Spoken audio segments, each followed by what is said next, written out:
하나님의 능력이 앞섭니다 라는 제목으로 잠깐 말씀을 나누겠습니다. 모든 인생은 그 삶에 목적이 있다, 이렇게 성경은 가르칩니다. 그렇다고 목적을 우리가 보고 사는 사람들은 아닙니다. 하나님에 의해서 사는 사람들이죠. 목적 없는 삶은 바다 위를 향해 하면서 어디로 가는지 모르고 살아가지 않나, 이런 생각도 해봅니다. 요즘 TV를 보면 온통 먹는 이야기죠. 예. 좋은 장소, 좋은 먹거리가 삶의 질을 좌우하는 것처럼 보이게 합니다. 그래서 요즘은 좀 시들해졌지만 한때는 웰빙이라는 말이 또 우리나라를 휩쓸고 지나갔죠. 한마디로 잘 살자, 행복하게 살자, 건강하게 살자, 이런 것을 말했습니다. 좋은 현상입니다. 그만큼 우리나라가 삶의 질이 좋아졌다는 반증이기도 하고요. 그러나 잘 먹고 잘 살기 위해서 우리 인생 전부를 소진하는 것이 과연 인생에서 최고의 가치일까? 이건 우리가 생각해 봐야 됩니다. 요즘 개인적으로 저도 마찬가지지만 영양제 한두 개 안 먹는 사람들이 없습니다. 그러나 중요한 것은 영양제가 나의 삶의 가치를 좌우하지는 않습니다. 오히려 좋은 건강하게 할 수는 있겠죠. 마치 우리 인생이 잘 먹고 풍요롭게 사는 것만이 잘 사는 것이다 라고 여겨진다면 우리는 살기 위해서 일하는 사람처럼 또 먹는 사람처럼 보일 것입니다. 자, 그렇다면 우리 그리스도인들은 어떨까요? 우리 그리스도인들은 삶도 중요합니다. 질도 중요합니다. 하지만 가장 중요한 것은 저와 여러분들이 마지막에 하나님 앞에 설 때입니다. 하나님 앞에 설 때 우리는 어떤 칭찬을 받거나 또 어떤 꾸지람을 받을지, 그것이 우리 그리스도인의 삶에 먼저 관심이 되어야 한다는 것입니다. 그런 의미에서 오늘 엘리야의 기도를 통해서 우리 그리스도인들이 어떤 삶을 살고 하나님께 드려야 하는지 발견하는 시간을 잠깐 가져보도록 하겠습니다. 오늘 본문의 상황은 이래요. 3년 동안이나 나라에 비가 안 와서 기근이 든 상황입니다. 절박하죠. 지금처럼 댐이나 저수지가 잘 되어 있는 시대도 아니고, 이스라엘 가보면 아시겠지만은 비가 오면 금방 없어집니다. 그런 나라에 3년이나 비가 안 왔다. 이건 굉장히 심각한 문제죠. 당시에 왕은 아합이라는 왕이었습니다. 이 사람은 성경에서 악한 왕으로 아주 유명합니다. 그리고 이 사람은 아주 우상 숭배하는데, 특히 그의 아내가 아주 더욱 심각한 그런 가정인 것을, 지도자인 것을 우리는 성경을 통해서 알 수 있습니다. 자, 그런데 이 아합 왕은 이 기근이 드는 문제를 어디에 푸느냐 하면 이 문제의 원인을 선지자들에게 돌립니다. 당신들이 신 앞에 제대로 하지 않아서, 신앙생활하지 않아서, 기도하지 않아서 이런 문제다. 그런데 단순히 하나님을 믿는 선지자들에게만이 아니라 당시에 그 바알이라는 신이 있었습니다. 풍요를 준다는 신인데 이방신이죠.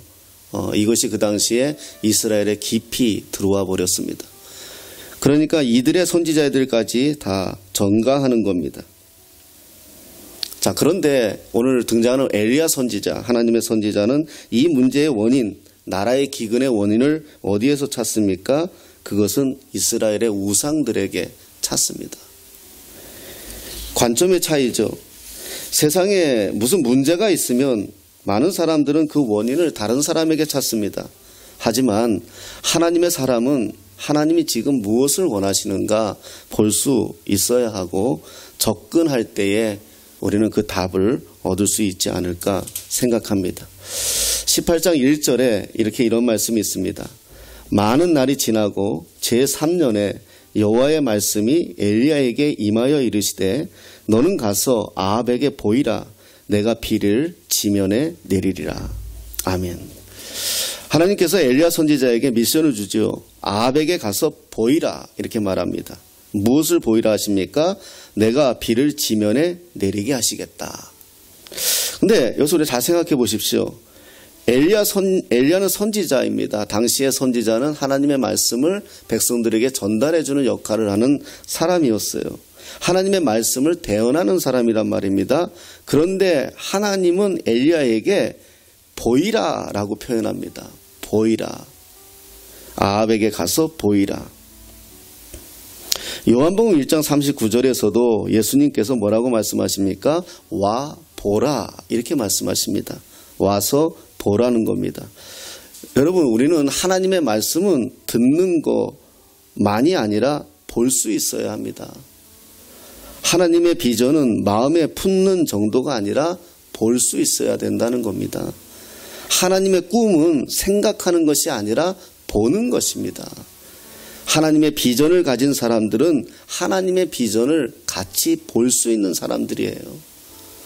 지금 엘리야에게 하나님은 공유해 주시는 거예요. 미리 보여주시는 거죠. 보라는 겁니다. 우리가 전도할 때도 무슨 말합니까? 교회에 와 보라 합니다. 그리스도인의 역할이 여기에 있는 것이죠. 우리는 보여주는 존재들입니다. 지금 우리가 한국교회가 약한 것이 뭘까요? 하나님을 보여주지 못해서 그래요. 예배당만 보여주고 있죠. 멋진 예배당과 멋진 건물만 보여주고 있죠. 하나님을 보여주지 못하고 있다. 개인적으로 저는 감히 그렇게 생각을 해봅니다. 하나님을 보여줄 때에 1만 마디의 말보다 하나님을 한번 보여줄 때에 하나님이 이런 분이라는 거, 하나님이 나의 삶, 나의 가정, 나의 교회에, 나의 직장에, 나의 사업장에 이렇게 일하셨다는 것을 보여줄 수만 있다면 대단한 거죠. 자녀들에게도 마찬가지입니다. 우리가 자녀들에게 신앙교육이나 여러 가지 실패하는 게 뭡니까? 말로 다 하려고 해서 그렇죠. 보여주면 됩니다. 부모가 신앙생활하는 모습을 보여주고 하나님 앞에 순종하는 모습을 보여주고 하나님을 최고의 가치로 여기는 모습을 보여주고 또 하나님께서 우리 가정에 어떻게 역사하셨는지를 보여주고 아이들은 자연스럽게 하나님을 보게 됩니다. 내 어머니와 함께 하신 하나님, 내 아버지와 함께 하신 하나님 보게 되는 거죠. 보여줘야 됩니다. 근데 문제는 하나님을 보여줄 수 있는 힘이 없다는 것입니다. 지난주에도 말씀드렸지만 마음을 지키라 명령형이에요. 마음을 못 지키는데 문제가 있는 거잖아요.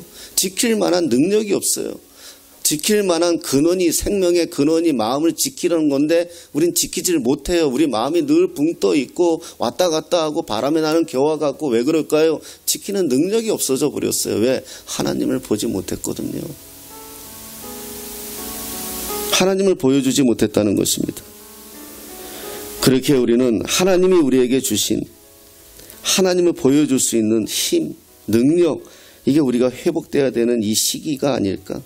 하나님의 능력을 잃어버려 영성을 상실한 시대에 우리가 살고 있지요. 우린 가난한 나라였습니다.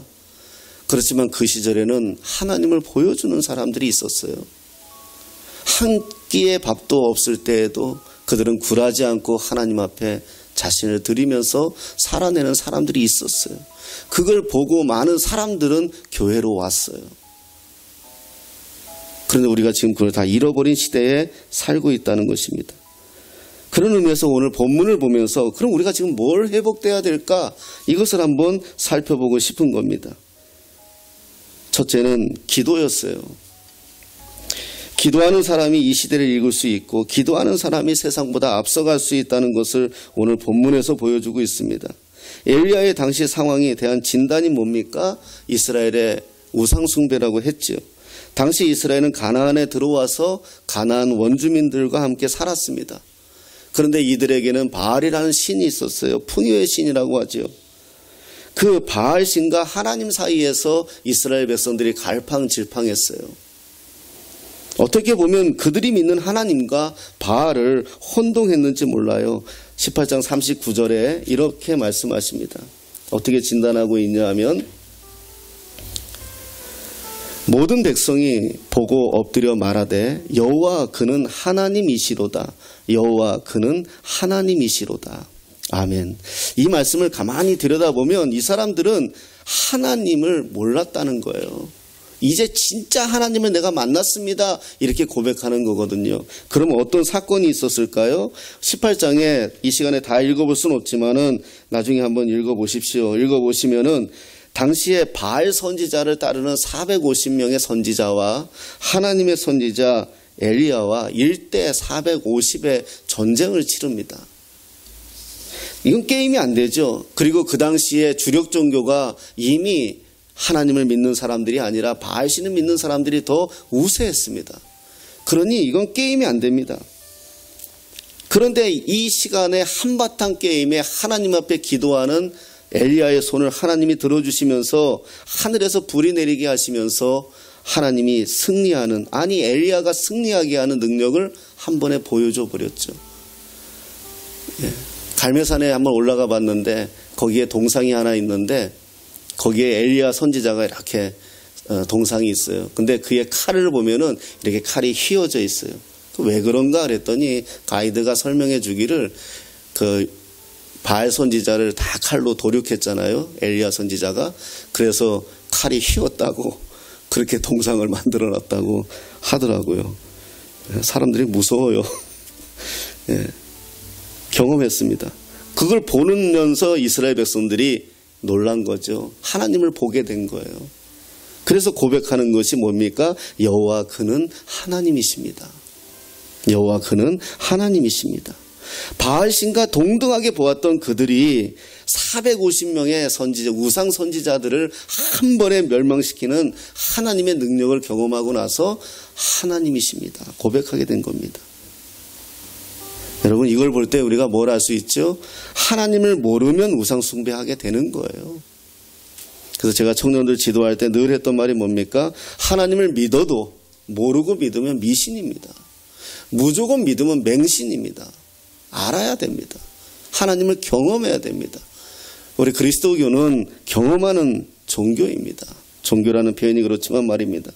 하나님께서 왜 우리에게 이 계시된 하나님의 말씀 수천 년 동안 지켜온, 이어온 이 말씀을 오늘 우리 손에 넘겨주셨습니까? 그것은 하나님을 알라는 겁니다. 나를 좀 알아달라는 겁니다. 나를 좀 알아달라. 하나님의 이 음성이 들리지 않습니까? 나를 좀 알아달라. 네 삶의 현장에 내가 어디에 있느냐. 우리 하나님을 잃어버리고 살 때가 많아요. 예배당 안에서만 찾을 때가. 내 삶에서 감기가 걸려도 하나님을 찾을 수 있다면, 내 삶에서 돌뿌리 하나만 걸려도 내가 하나님을 찾을 수 있다면 하나님은 얼마나 기뻐하실까. 나를 좀 알아달라는 겁니다. 16년 만에 아브라함을 찾아온, 이스마엘을 낳은 아브라함을 찾아온 하나님이 뭐라 그랬는지 아십니까? 16년 만에 찾아오셨어요. 찾아오셔서 하신 말씀이 나는 전능한 하나님이다. 이렇게 말씀하세요. 왜? 아브라함이 그 사이를 못 참고 종을 통해 가지고, 하가를 통해 가지고 아들을 주시겠다고 약속했는데 기다리지 못하고 그 사이에 하나님과 약속을 저버렸거든요.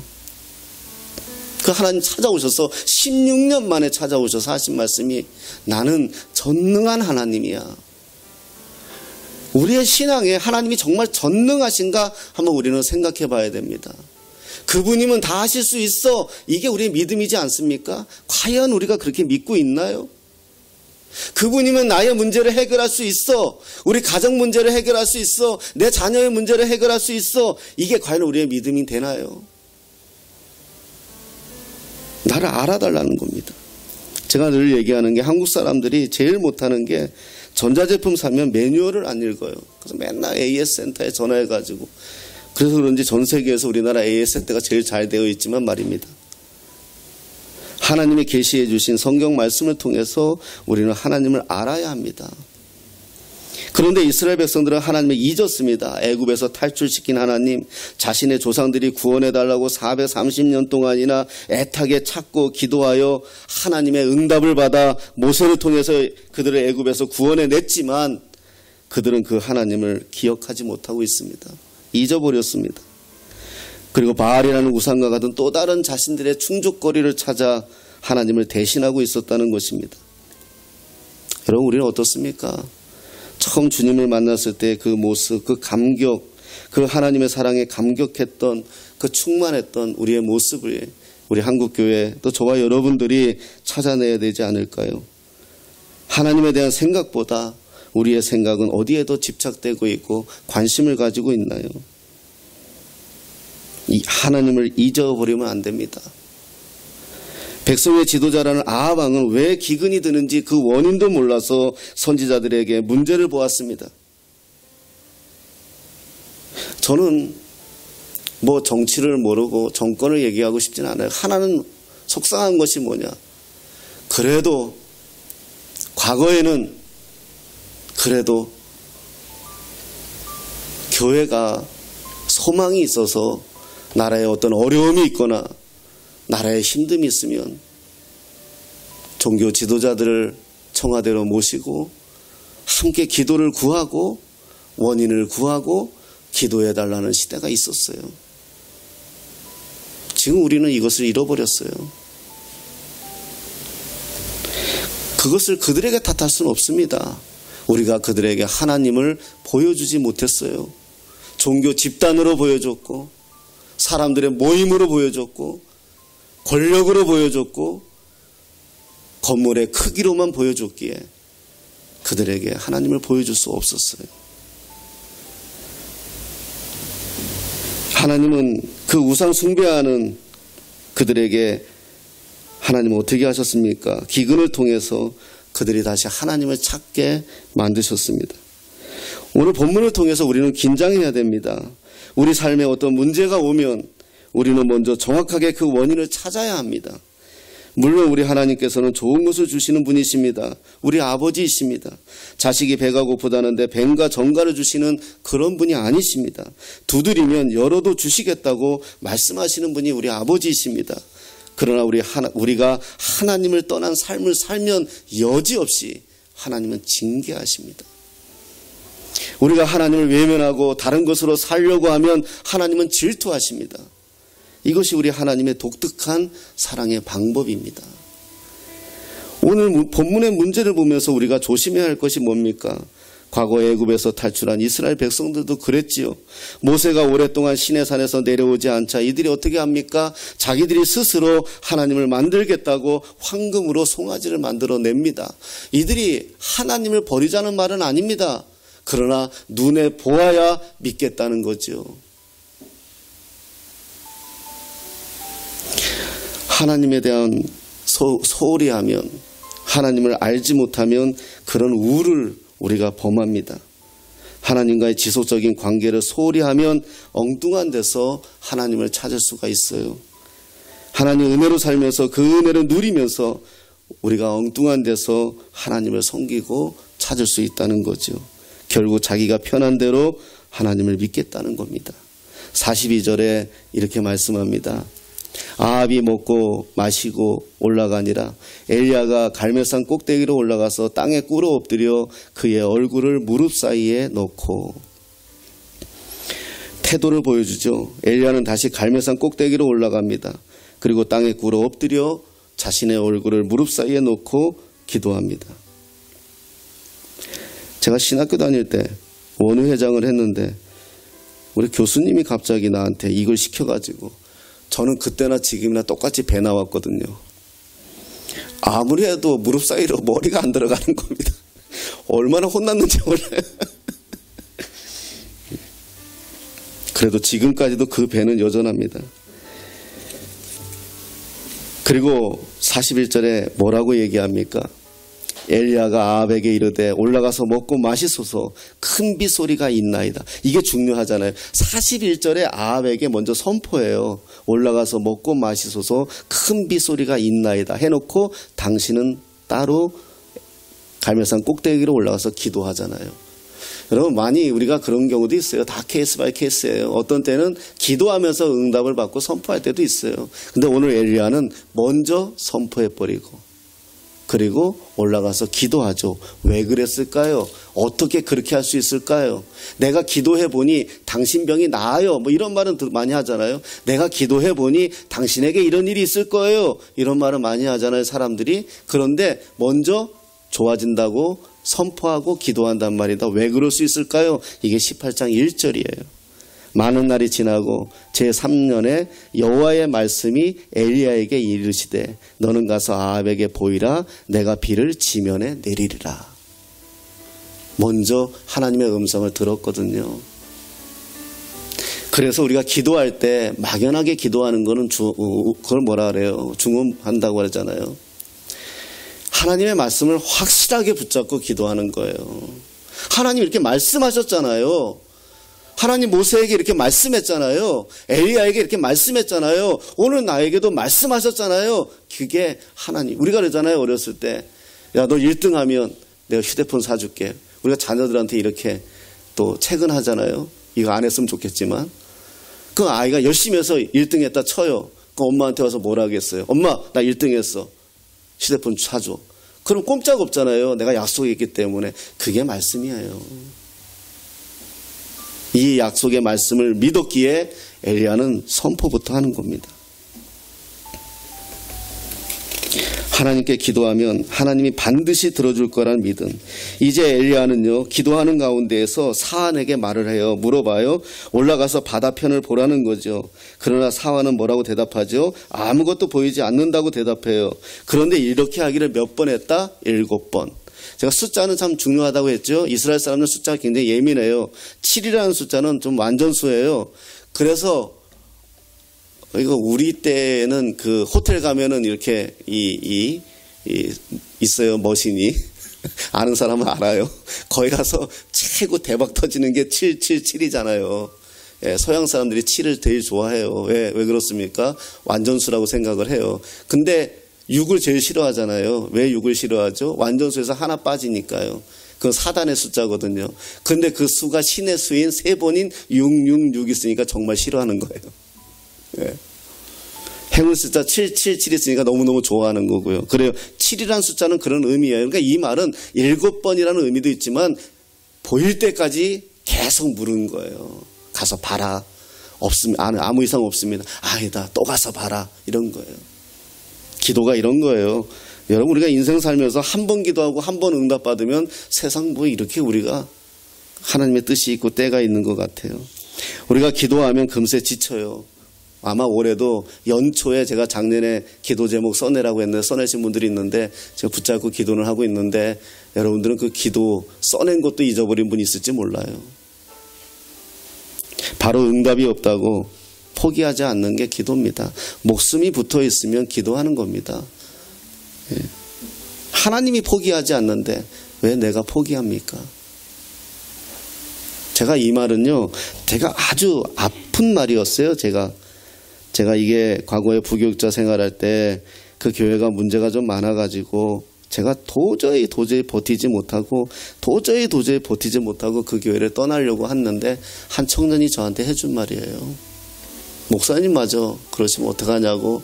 하나님이 포기하지 않은 줄 저는 믿어요. 이런 얘기를 저도 들은 적이 있어요. 저와 여러분들은 어떻게 하고 있습니까? 금방 포기하지는 않는지요. 오늘 본문을 보면서 그렇게 생각합니다. 또 이런 생각이 들었어요. 이왕 하나님께서 들어주실 거라면 빨리 들어주시지 사람 초조하게 이렇게 왜 할 거냐. 아방한테 지금 얘기까지 해놨잖아요. 큰 비가 내릴 거라고. 그런데 비가 좀 안 내려오고 있으니 얼마나 초조할까요? 두려울까요? 당시 아방은 아주 못된 왕이라고 이야기했잖아요. 그런데 그렇게 생각하는 것조차가 교만이라는 생각이 들었습니다. 모든 것이 하나님의 때가 있죠. 예수 그리스도가 이 땅에 오신 것도 그 때에 맞추어서 오시지 않았습니까? 그렇다면 다시 오시는 것도 그 때가 있는 것처럼 우리 기도에도 응답도 반드시 하나님이 정해주실 때가 있다는 겁니다. 엘리야는 이미 비를 내려주시겠다는 하나님의 말씀을 들은 사람입니다. 그러니 그것을 기다리지 않고 기도를 시작했죠. 그 기도가 약속을 바탕으로 하는 기도였고 그렇게 기도함에도 오랜 시간이 걸린 것을 우리가 알 수가 있습니다. 44절에 뭐라고 이야기하십니까? 7번째 이르러서는 그가 말하되 바다에서 사람의 손만한 작은 구름이 일어나나이다.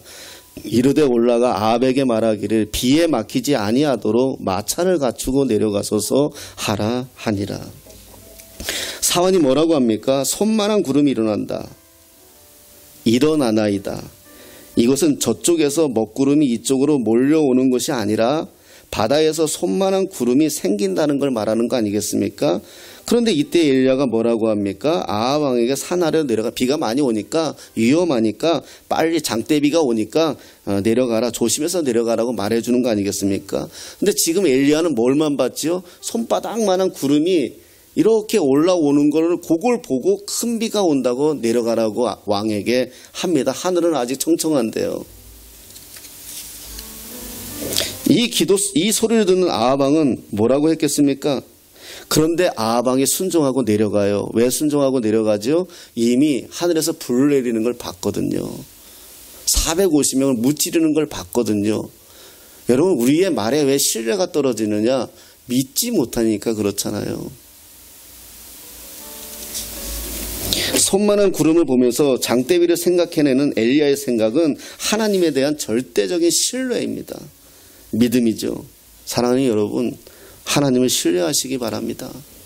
하나님 신뢰하십시다.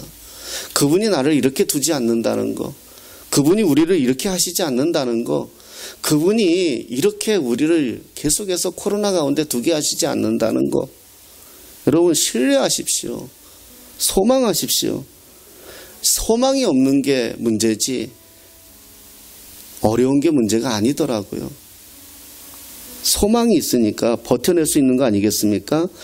기도의 내용에 따라 하나님께서 선한 방법으로 응답해 주실 것입니다. 저와 여러분들에게 우리 주 예수 그리스도를 주시기까지 하시는 그 하나님의 사랑이 있는데 하나님이 무엇을 아까워하시겠습니까? 원인은 우리에게 있죠.